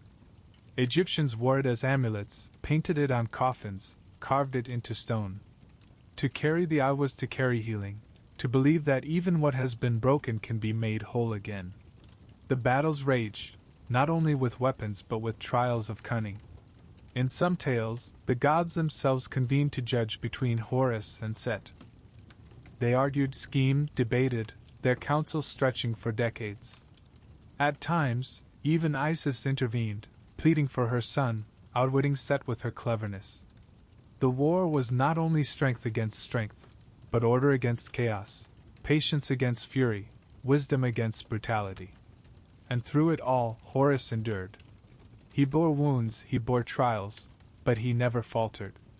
He was not fighting only for himself, nor only for Osiris. He fought for Egypt, for the people who planted barley by the Nile, who prayed at dawn, who buried their dead with hope of eternity. His victory would be their victory. His justice would be their justice. At last, the council of gods declared in his favor. Horus was rightful heir. He ascended the throne of Egypt, wearing the double crown of Upper and Lower Egypt, binding the two lands into one once more. His reign restored what Set had shattered, healed what envy had broken. And though Set was not destroyed, for chaos can never be erased entirely, he was subdued, driven back into the desert, bound to the edges of the world. Pause and imagine the coronation. The people gather along the Nile, their voices lifted in hymns. Priests carry statues of Horus, falcon-headed, crowned, radiant. The sky itself seems brighter, the river fuller, the fields greener. For them, this is not only the enthronement of a god. It is the promise that order endures, that justice triumphs, that even after betrayal and death, the cycle renews. Every pharaoh who would rule after took the title, son of Horus, wearing his image upon their crowns, claiming his legacy as their own. Horus was not only a god. He was kingship itself, living, eternal. And so the story of Osiris does not end with his death, nor even with his resurrection in the underworld. It continues in Horus, the heir. Through him, Osiris' reign lives again. Through him, Isis' devotion bears fruit. Through him, Egypt itself finds renewal. The falcon soars. The desert winds are hushed. Balance returns. But the memory of chaos lingers, a reminder that order must always be defended, that every generation must fight its own battle against Set. That is why the myth was retold, not once but forever. Because Horus' struggle is never truly done. The battles have ended, the falcon has claimed his throne, and the desert storm of Set has been driven back to its barren edges. Horus reigns in the land of the living, Osiris rules the Duat, and Isis stands eternal as the mother of devotion. Yet one shadow lingers, one wound that cannot be forgotten, the dismemberment. For before Horus' triumph, before Osiris' resurrection, there was the cruel act of scattering, the body of a god torn apart, and flung to the corners of the earth. Why did the Egyptians tell this story in such painful detail? Why did they whisper, again and again, of limbs severed, of a body broken into fragments? Because in this horror lay a truth deeper than triumph. The dismemberment itself was a symbol. Let us return to that moment. Set's rage blazing, his hands tearing open the coffin, his fury unsated by death alone. He rends Osiris into pieces, each cast into the land like refuse. To Set, it is desecration, an attempt to erase his brother, to scatter his memory so that no shrine can hold him, no tomb can contain him, no people can worship him whole. But to the Egyptians, the scattering became something more. It was a mythic mirror of chaos itself. Chaos, Isfit, was the opposite of Ma'at, the principle of order, harmony, balance. To live was to dwell within Ma'at, the Nile's floods coming at their season, crops ripening, families honoring their dead, Pharaoh ruling with justice. To break the body of Osiris was to shatter Ma'at in its most intimate form. For the body is wholeness, unity, integrity. To cut it apart was to undo existence itself, to plunge the world back into the primordial chaos that preceded creation. And yet, in that very act, something else took root. Scattering is not only destruction, it is also distribution. Each piece of Osiris, scattered across Egypt, became sacred ground. Cities claimed to guard an arm, a leg, a rib. Temples rose where the fragments were said to lie. Pilgrims traveled, offerings were made, rituals enacted. The land itself became Osiris. His body was not lost. It was spread across Egypt, binding the two lands in a new way. Each province could say, "We hold a piece of the god, we are part of his story."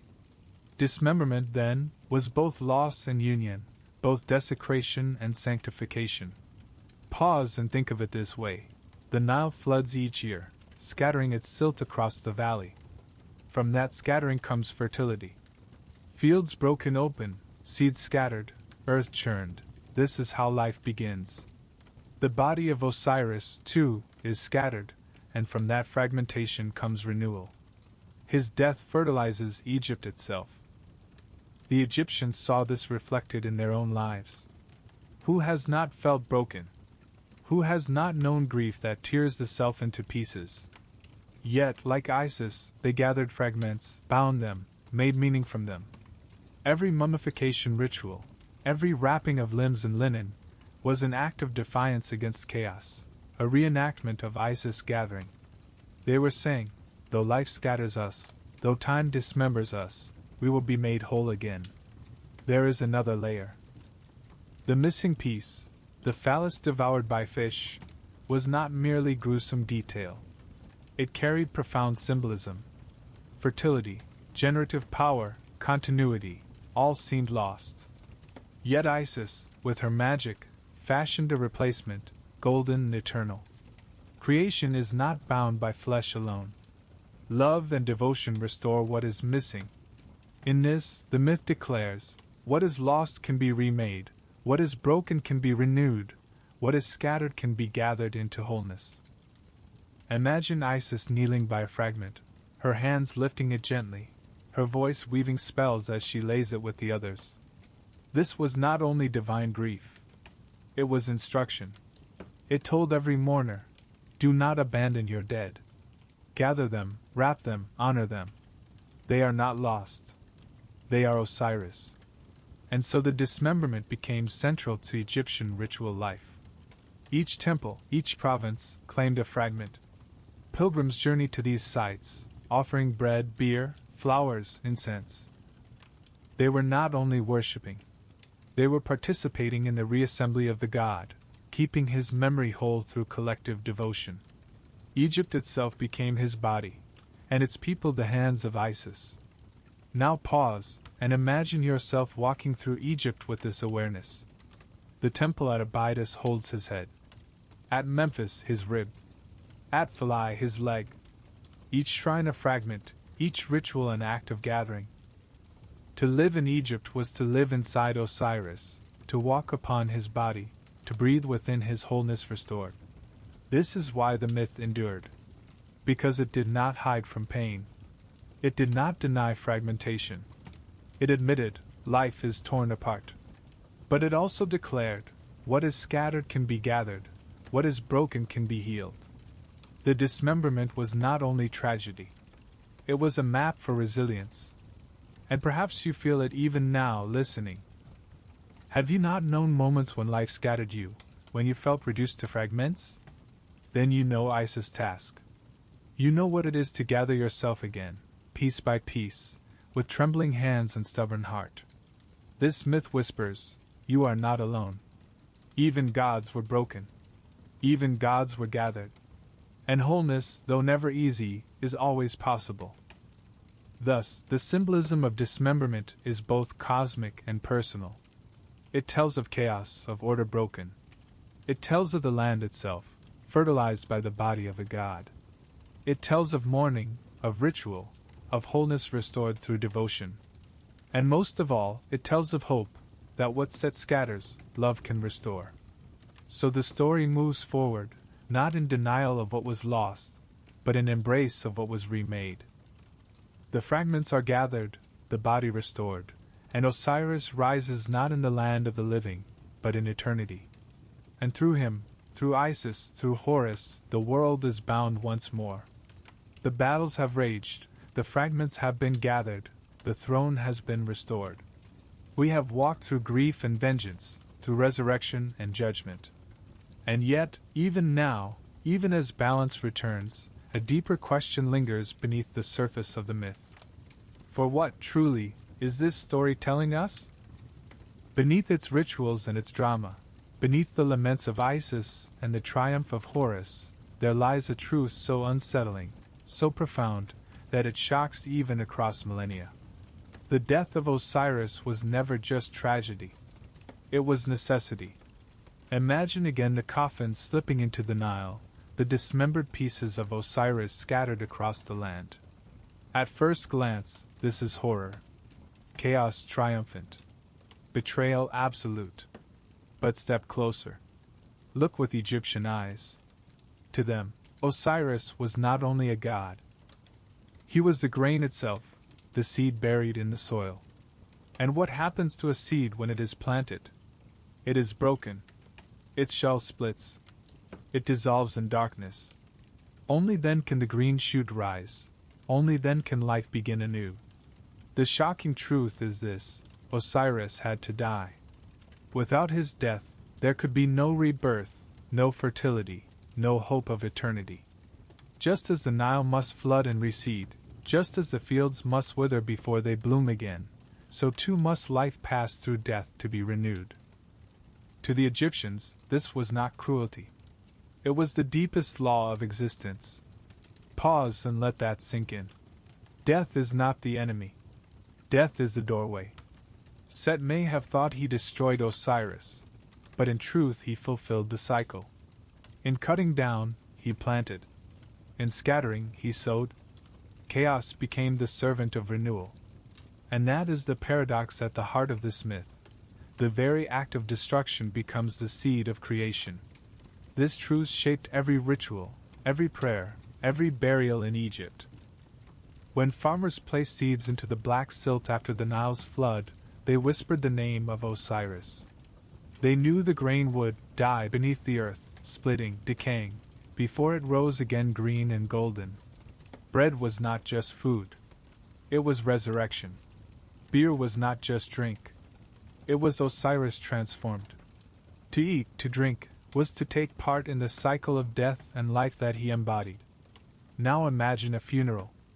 The body is washed, wrapped in linen, placed in the coffin. To us, this might feel like loss. But to the Egyptians, it was imitation. They were replaying the story of Osiris. Just as he was torn apart and gathered, so too was every corpse wrapped and restored. Just as he was resurrected, so too would every soul rise in the afterlife. Each burial was not an end, but a ritual rehearsal of eternal return. And here lies the shock: Osiris' death is not meant to comfort us by denying mortality. It forces us to face it. It says, yes, you will die. Yes, you will be broken. Yes, you will be scattered. But it also says, from that breaking comes renewal. From that scattering comes eternity. The myth does not erase fear. It transforms it. Think of Isis in this light. Her devotion, her gathering of the fragments, her tireless magic, it all reflects the human work of mourning. We, too, gather fragments when someone we love dies. We stitch together memories, rituals, stories. We make them whole again in our hearts, even as their body lies silent. Isis' labor is our labor. And in that labor lies the promise that death does not have the last word. But there is another side to this truth, one that unsettles as much as it reassures. For if death is necessary, then chaos, too, has its place. Set, the villain, the murderer, is also the catalyst.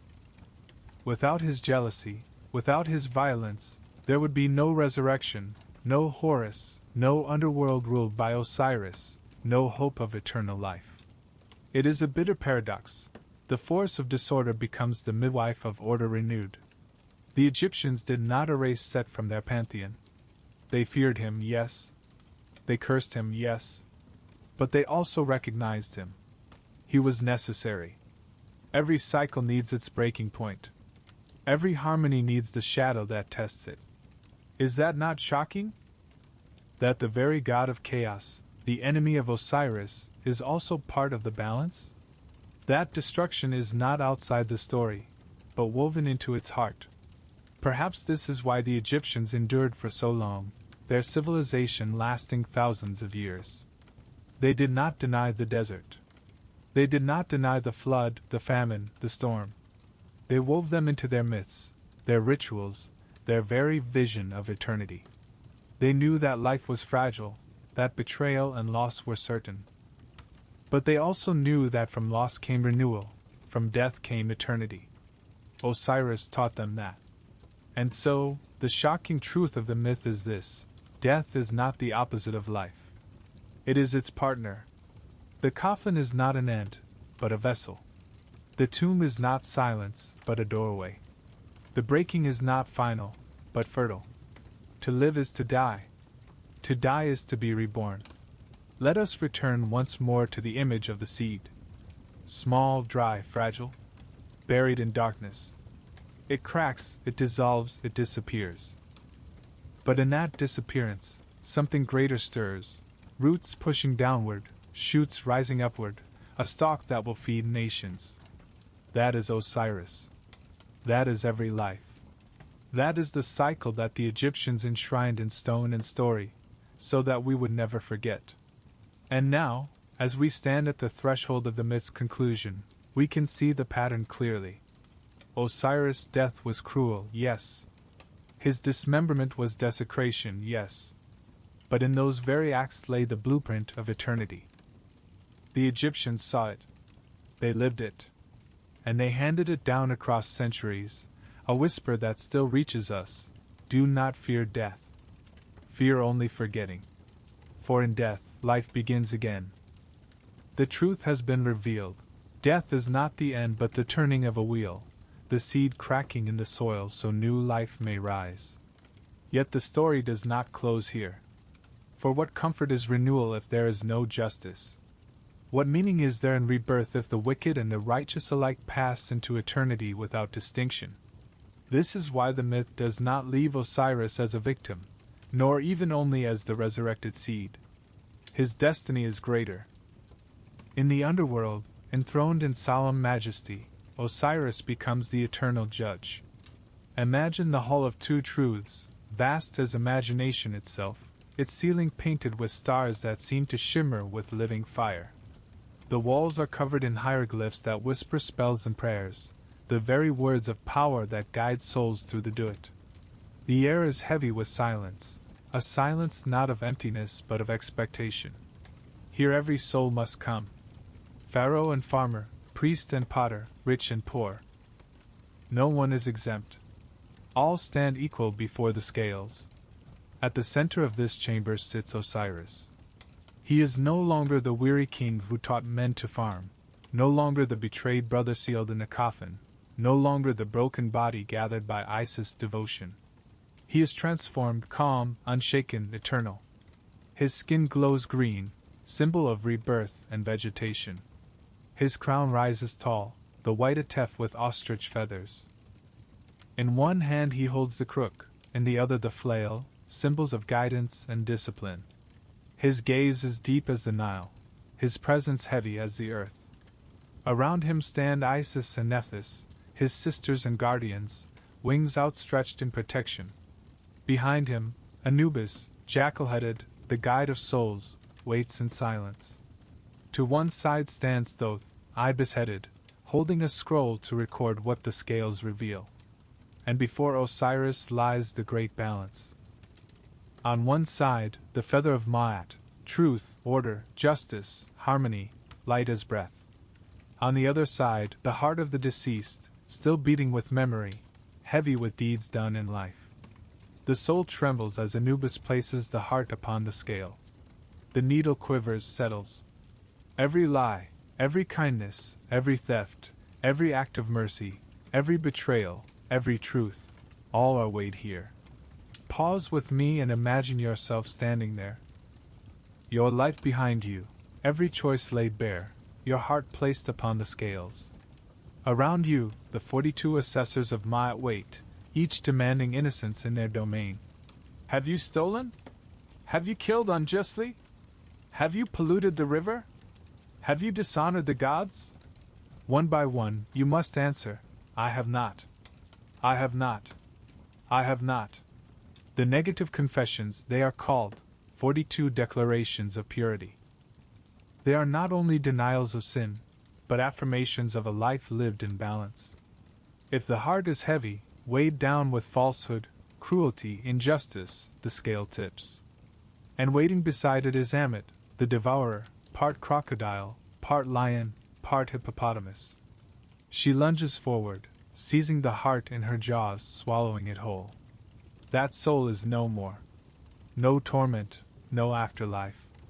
Just annihilation, forgotten forever. But if the heart is light, balanced against the feather, then Thoth records the verdict, and Osiris nods.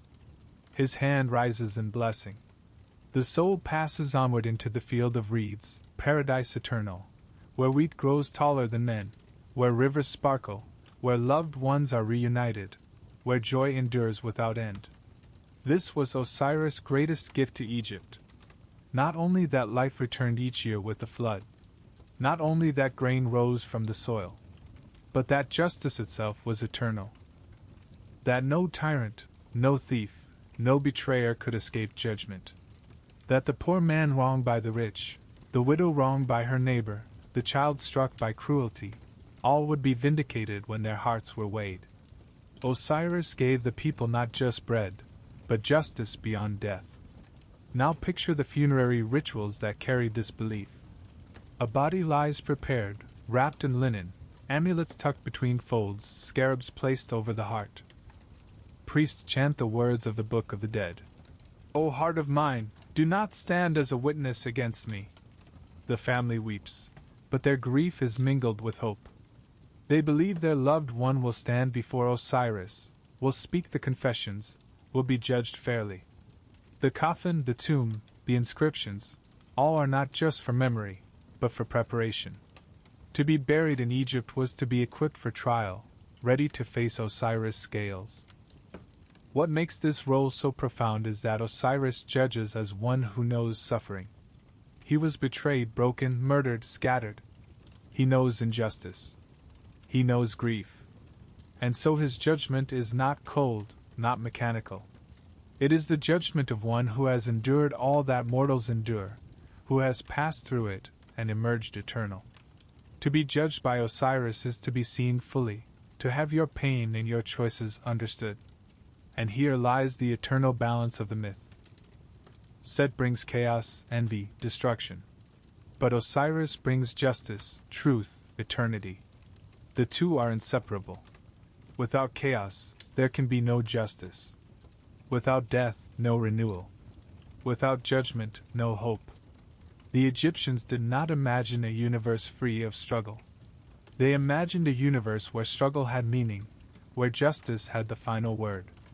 Let us walk once more into the Hall of Two Truths. You hear the voice of the soul reciting, trembling but determined, I have not stolen. I have not lied. I have not slain unjustly. I have not polluted the waters. I have not cursed the gods. I have not betrayed my kin. The scale steadies. The feather gleams. Thoth nods, writing the verdict. Osiris' eyes meet the soul's. And with a gesture, eternity opens like a door of light. This is Osiris as eternal judge, not merely a figure of myth, but the very heart of Egyptian faith. For what greater hope can there be than this? That death is not chaos, that betrayal is not final, that beyond the tomb lies justice, eternal and serene. The scales grow still. The feather of Ma'at rests in perfect balance. Osiris' gaze softens as the soul passes into the field of reeds, eternal, renewed. The Hall of Two Truths fades behind us, its solemn majesty dissolving into silence. And now, as our long walk through the myth nears its end, the story opens outward again, away from thrones and scales, away from desert winds and papyrus reeds, to the truth that lies at its very heart. Osiris' death was never an ending. It was always a beginning. Step with me once more to the Nile, its surface gleaming in dawn light. See the black silt left by the flood, rich and heavy, ready to receive the seeds. Farmers bend low, pressing grain into the earth. Children scatter barley from woven baskets. And beneath the soil, in the darkness, those seeds break. Their shells split, their bodies dissolve. It is death, plain and undeniable. But wait. From that breaking, roots press downward. From that dissolution, green shoots rise. And soon, the fields ripple like water, alive with grain. This cycle was Osiris. His myth was not separate from their lives. It was their lives, their harvest, their daily bread. The Egyptians did not see tombs as places of despair. Walk into one with me. The walls are painted with brilliant colors, not of shadows but of journeys. Boats sail across starry skies. Fields of reeds stretch golden and endless. Families dine together on bread and beer. Amulets gleam among the wrappings, scarabs rest over the heart. This is not resignation to death. This is preparation for continuation. The tomb was not the end. It was the doorway through which one stepped into Osiris' realm, into eternity. And so the myth whispers its final lesson: do not fear death as annihilation. Fear only a life lived out of balance, a heart too heavy for the scales. For death itself is woven into the order of the cosmos, a partner to life, a passage to renewal. Osiris proved it with his own body, his own suffering, his own resurrection. Pause for a moment, and let yourself feel this. How many myths from across the world teach us to deny death, to fight it, to flee it? And here stands Osiris, teaching instead to accept it, to see in it not silence but transformation. He is not the conqueror of death. He is the companion through death, the one who walks ahead so that we may follow. Isis devotion, Horus vengeance, sets chaos. All of it folds into this truth. Love does not end. Justice does not fail. Chaos does not win. Death does not silence. Each has its place, its moment, its lesson. But at the center stands Osiris, eternal, embodying the promise that every end is a beginning in disguise. Imagine an Egyptian family at sunset, gathered by the river. The sky glows red, the water mirrors gold. A father tells his children the story of Osiris, his voice low, the reeds whispering in rhythm. The children listen wide-eyed, their small fingers clutching amulets of the eye of Horus. They know that when their grandparents die, when one day even their parents die, the story will hold them. They will not be lost. They will join Osiris. They will walk into the field of reeds, where love and life are eternal. The myth is not just for pharaohs. It is for them, for everyone.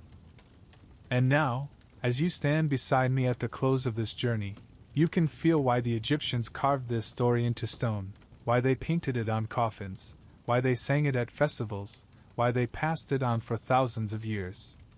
Because it gave them courage. Because it gave them hope. Because it taught them that death is not the end of the song, but the pause before its refrain. Think back to the coffin drifting on the Nile. At that moment, it seemed like despair. But now we see it differently. The coffin was not a prison. It was a vessel. The river did not steal Osiris. It carried him where he needed to go. Even the scattering of his body became the sowing of seeds across the land, each fragment a promise that wholeness can be restored. The myth has carried us from harmony to betrayal, from grief to resurrection, from judgment to eternity. And now it leaves us here, at peace, watching the sun rise again over the river, knowing that Osiris is in every breath of wind, in every stalk of wheat, in every heartbeat that dares to love beyond loss. And so, as the Egyptians once did, let us end not with mourning but with renewal. Close your eyes and imagine the field of reeds, endless green, rivers clear as crystal, the air warm and gentle, your loved ones walking beside you, laughter in their voices, peace in their steps. This is Osiris' gift. This is the promise the myth carries across time, that death is not silence, but beginning. That in the cycle of all things, you too will rise.